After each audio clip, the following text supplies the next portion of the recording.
Okay, good day. This is adding similar fraction, no? Adding similar fraction. Ano ibig sabihin ng adding? Ano ibig sabihin ng adding? Ano ibig sabihin ng adding? Adding, of course, you have to add. Diba? O, paano ba yung add? Yung may plus, ganon. Diba? Ano yung answer ng addition? Ang answer ng addition ay sum. Diba? Answer ng addition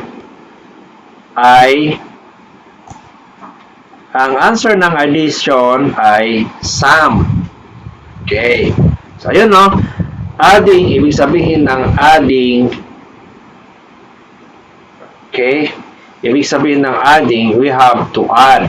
So, ano ba yung symbol ng addition? This one, no? Yung plus. So, addition.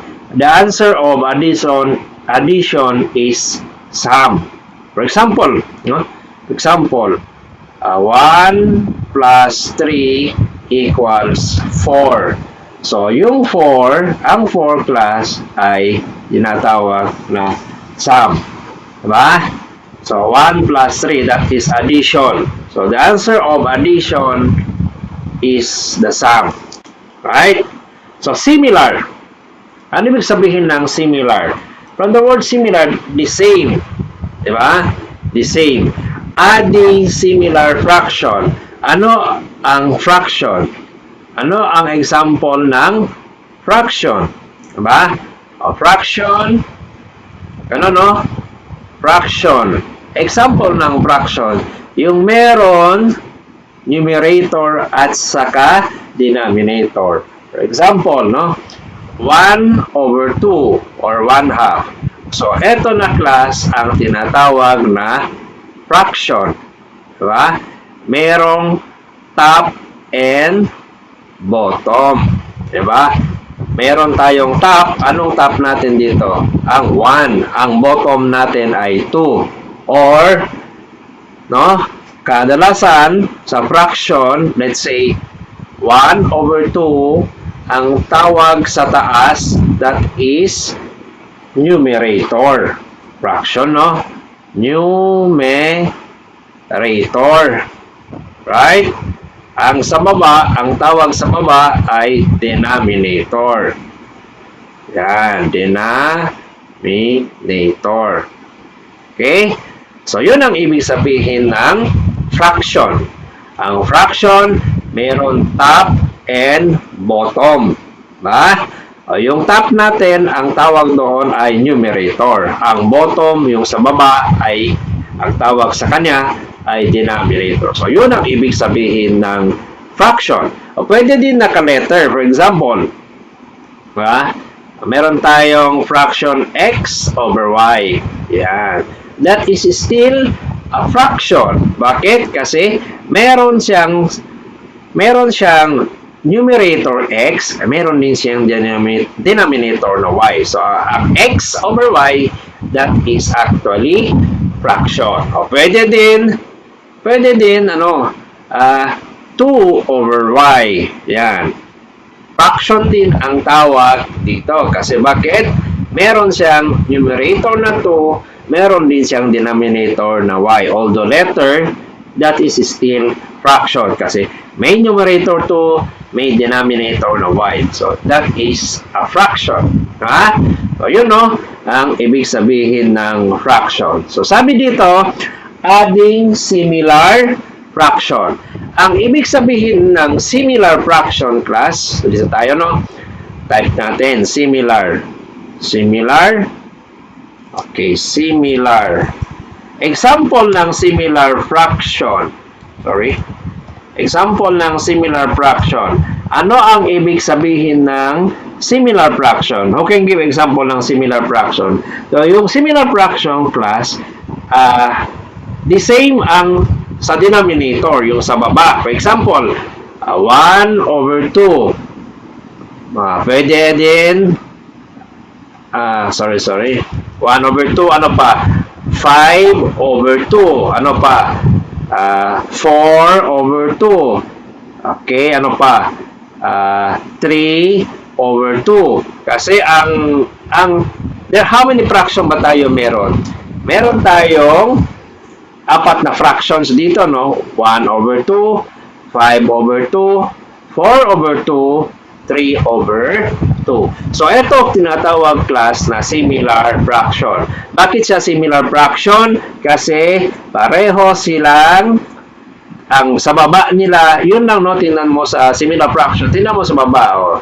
Oh, di ba? Ang denominator dito ay 2. The same, pati ito, 2 din. Ito, the same din 2. Ito, the same din 2. So, ang tawag sa sa apat na fraction yan ay similar fraction. Did you follow? O, similar fraction. O, pareho ang denominator. Di ba? Ano ang denominator nila? Ano yung common denominator nila?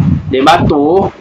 O, di ba? Dito 2. Dito 2. Dito 2. Dito 2. So, ang tawag sa fraction na yan ay similar fraction. Naintindihan ba? Alright.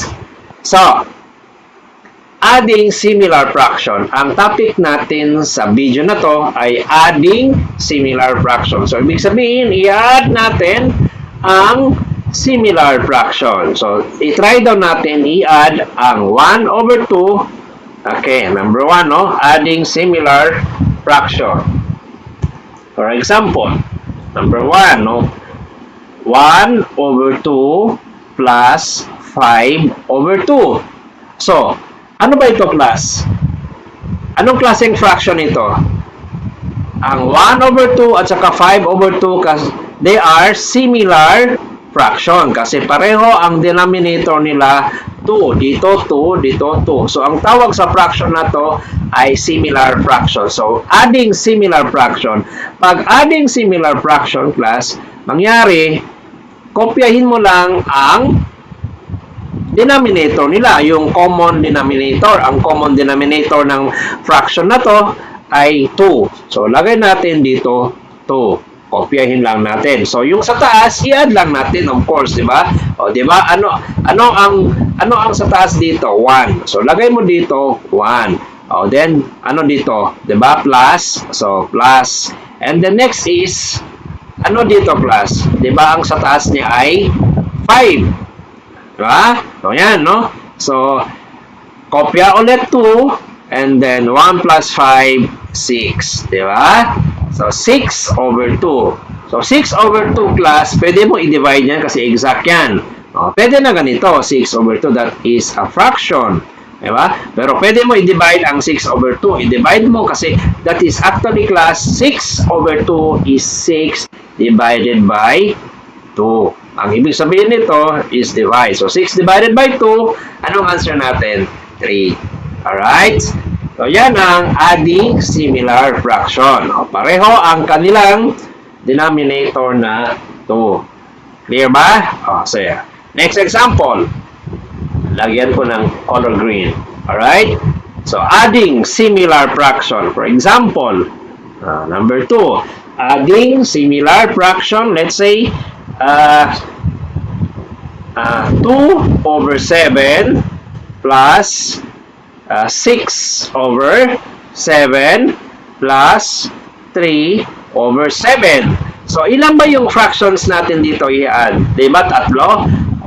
2 over 7, 6 over 7, 3 over 7. So, ano ba klaseng fraction dito? Tingnan mo, kung addition of fraction, tingnan mo natin muna yung denominator. So, the same ang denominator nila. Common ang denominator nila 7. So, dito, 7 din. Dito, 7. Dito, 7. So, they are similar fraction kasi pareho ang denominator nila 7. So, these are similar fraction. So, kung similar fraction, class, madali lang mag-add. Kopyahin lang ang kanilang denominator na 7 and then after that, tingnan mo yung sa taas. Ano sa taas dito, class? Diba? 2. So, lagay mo dito na 2. And then next is plus. So, ano naman dito? Diba? Ano ang kanyang numerator? Diba? 6. So, ilagay 6. Diba? Then plus. And then, ano naman ang numerator dito? 3. Lagay din na 3. So, madali na lang, equal. So, kopyahin ulit ang 7, and then, i-add na natin ang 2 plus 6a plus 3 is 11. So, the answer is 11 over 7. Nakuha. Another example, yung may letter siya, no? Lagyan natin na may letter. Yan, lagyan natin ng color black. Okay, for example, x over 3 plus y over 3. So, is this a fraction ba? Of course, a fraction. Kasi ito, may numerator siya. Ano ba? X, di ba? Ito, ang denominator niya, 3. So, ibig sabihin ng x over 3, that is still a fraction. And then dito ba? Anong numerator dito? Y, di ba? And then, of course, ang kanyang denominator, 3. So, this is also a fraction. So, kung adding fraction, tingnan natin ang denominator kung pareho. So, kung pareho sila, di ba pareho sila 3? So, ang fractions na to, ang x over 3 at saka y over 3, ang tawag sa fraction na to ay similar fraction. So, kung similar fraction, mangyari, kopyahin lang natin, the same, di ba? 3, 3. So, lagay lang dito na 3. And then, okay. Ano ang numerator dito? Di ba? X. So, lagay mo lang x. Di ba? And then, ano ang numerator dito? Y. Lagay natin dito na y. So, mangyari, ang answer natin ay ano ba? Pwede ba natin i-combine ang x at saka y? So, hindi siya pwede i-combine ang x at saka y kasi they are unlike terms. Ano ibig sabihin ng unlike? Yung iba. Hindi ka pwede mag-add kung iba. Let's say, 2 orange plus 5 apples. So, hindi mo pwede i-combine. Ang pwede lang natin i-combine pag like terms. For example, 2 apples plus 3 apples equals 5 apples. So, 5 apples kasi they are like terms. Pero pag 2 apples plus 3 oranges, so, hindi na natin pwede i-combine nyo. So, i-remain mo lang na 2 apples plus 3 oranges. So, they are not like terms. Ito is not a like terms. Diba? So, pag hindi like terms class, mangyari dito, kopyahin lang sa baba 3, remain mo na lang x plus y. So, yan. Alright? Another example. Last example sa topic natin na similar fraction. Okay? Number 4. Lagyan ko ng ibang kulay, red. Okay, similar fraction. For example, lagyan ko ng a over 5 plus 2a, alright, over 5. So, is this a fraction ba? Di ba, of course, fraction yan. Kasi ang numerator dito ay a. Ang kanyang denominator ay 5. Dito, ano ang numerator niya? 2a. Ano ang kanyang denominator? 5. Ano ba yung instruction dito? We have to add kasi may plus dito, no? So, adding. Adding what? Adding similar fraction. Bakit siya similar fraction? Pareho ang kanyang denominator na 5. So, mangyari, kopyahin lang ang kanyang denominator na 5. So, ano ba ang numerator dito, class? Ang numerator ay a. So, lagyan mo lang ng a o plus, di ba? Plus man yan. So, ano ang numerator dito? 2a. So, lagyan mo lang ng 2a. Alright? Next is, mangyari, equals, then ang kanyang denominator ay 5. So, how will you add ba, class?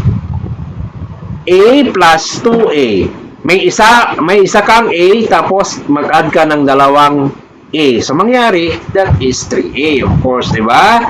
So, your answer is 3A over 5. Okay, thank you for watching.